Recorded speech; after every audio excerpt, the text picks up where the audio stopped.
Shalom, shalom, bien-aimés dans le Seigneur. Vous êtes encore avec le pasteur Servet. Alors je viens via ce court message pour interpeller le peuple de Dieu.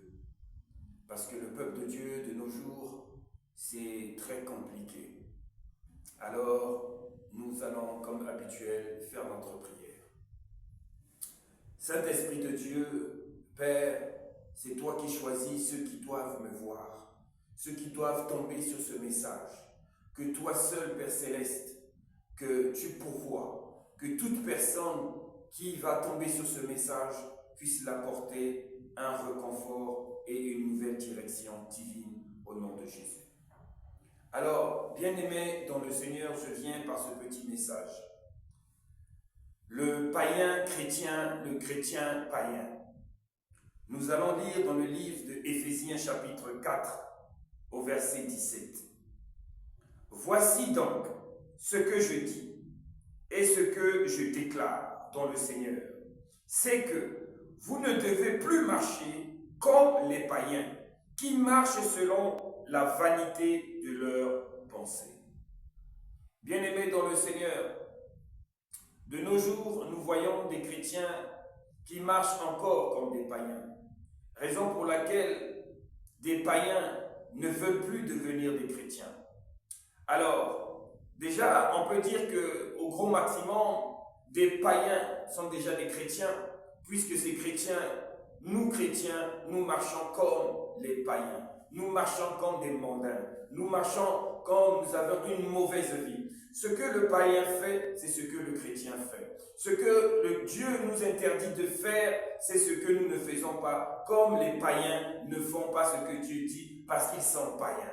Alors, bien-aimés dans le Seigneur, qui convertit l'autre? Est-ce que c'est les païens qui sont en train de convertir les chrétiens ou c'est les chrétiens qui sont en train de convertir les païens? Moi, je pense que de nos jours, la majorité des chrétiens qui ne marchent pas dans la crainte de Dieu se convertissent en païens tout étant chrétiens. Bien-aimés, la vie chrétienne n'est pas un slogan, mais c'est un mode de vie, c'est un choix que tu fais. Quand tu manges, quand tu parles, quand tu dors, ta façon de t'habiller, ta façon d'être doit être chrétien.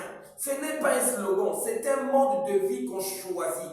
Si tu as choisi d'être chrétien, bien-aimé dans le Seigneur, agis, parle, habille-toi, sois comme un chrétien. Le chrétien, c'est celui qui a l'amour, la paix, la bonté. Le chrétien, c'est celui qui connaît pardonner. Le chrétien, c'est celui qui aime l'autre, même quand l'autre lui fait du mal. Bien-aimé dans le Seigneur, es-tu chrétien ou es-tu païen? Parce que nous voyons des chrétiens païens, des païens chrétiens. Alors on ne connaît plus faire la distinction. Qui es-tu? Le chrétien dans l'église, il est chrétien tout en étant païen.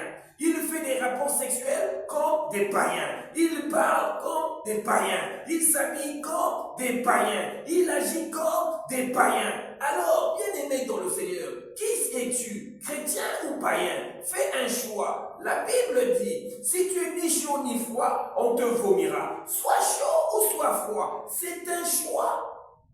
Si tu choisis à chercher le royaume des cieux, le paradis, sois chrétien, crains l'Éternel, obéis, et lis Deutéronome 28. La Bible nous dit, si tu obéis, lorsque tu obéiras, tu auras toutes les bénédictions qui suivent. Si tu es païen, lis le livre de Deutéronome 28 à partir du 15. Maudit soit celui qui ne craindra pas l'Éternel. Voici les malédictions qui suivront ceux qui ne craindront pas l'Éternel. Bien-aimés dans le Seigneur, la marche et la vie chrétienne est un choix. Choisis ce que tu veux. Cherche la vie que toi tu veux. Mais je te conseille, sois chrétien. Sois chrétien bien-aimé dans le Seigneur. Ne sois pas un chrétien païen qui est méli-mélo, qui est mélangé. On ne sait plus qui es-tu. Est-ce que tu es chrétien ou tu es païen? Je te repose la question, toi qui me suis. Es-tu chrétien ou païen? Et réfléchis toute la nuit. Et dis-toi le matin si je suis chrétien et païen.